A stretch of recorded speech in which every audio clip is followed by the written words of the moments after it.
For more on the jobs report and how it might influence Fed policy, we are joined by John Herrmann. He's Director of Interest Rate Sales and Trading at Mitsubishi UFJ Securities. Thank you for joining us tonight. Thank you. It's great to be with you. Well, one of the disconcerting trends that we saw in the report is that, as we saw, the labor force has dropped to a 35-year low. So the number of Americans actively looking for work has dropped dramatically. Does this tell us that they're just not confident that they're going to find a job? Well, what we saw when we went through the details, what we saw is the young people, about half of that decline was in young people, in teenagers, and then the other half, unfortunately, was in prime age workers and evenly split between men and women. So the young people, the fact that they exited the workforce, it just means that they may have gone back to school and they didn't quite seasonally adjust the data that well. So, you know, take half of that decline and sort of assume that. The other half in the prime age workers, it's a little bit of a concern. And the reason why is because it's been, you know, the participation rate for prime has been decreasing, you know, moderately decreased since the crisis began 5 years ago. So what are these people doing? If they're exiting the labor force, I mean, they're just not working at all. It's, you would make that conclusion. You're having like a mixture of stay-at-home, you know, family situations, and it's a little bit disconcerting. And the other disconcerting area is that a lot of people who want to find full-time work are not able to. Almost 8 million people as of August are unable to find full-time work and are having to work part-time.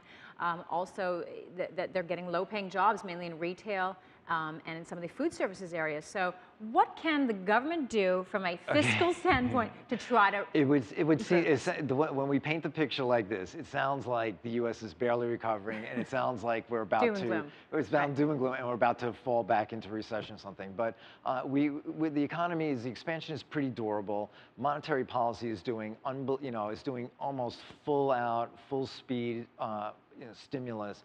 The question is, what might we be able to do on the fiscal side to encourage a little bit more business hiring, to encourage more business risk-taking, and to get aggregate supply to sort of take over and do leadership and growth the way we saw in the 90s. So that's sort of what we'd like to see. So what they need to do is, it's hard to get the president and Congress to work together right now because you have two extremes. Because there's two extremes of the parties, and they don't function that well together. So hopefully, we'll get more leadership from the center going forward. But more specifically, are you talking about corporate tax rates? What do you think would really have an impact? I think the real issue is we do need a sort of an overhaul or rationalization of the tax code that, Apple both seem to agree on that. Yeah, Apple CEO has recently asked for that when he was testifying. Recently, the Cisco CEO, John Chambers, was saying, they are launching new business lines, for example, in the cloud business.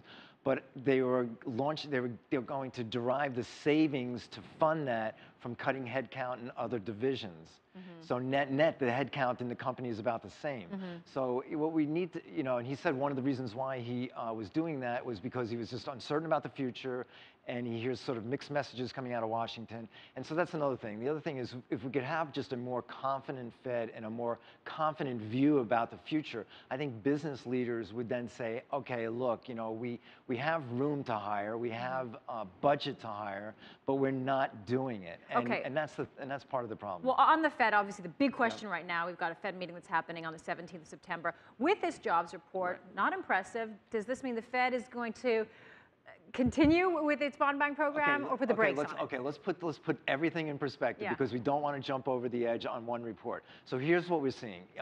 We are growing on average, last 12 months, 190,000 jobs in the private sector. Okay, this month was a little bit... 200,000 is their target. And the 200,000 is their target. But 190 out of 200 is pretty close, so that's good, number one. Number two, we have home prices really staging a very rapid and meaningful recovery. That's a good thing.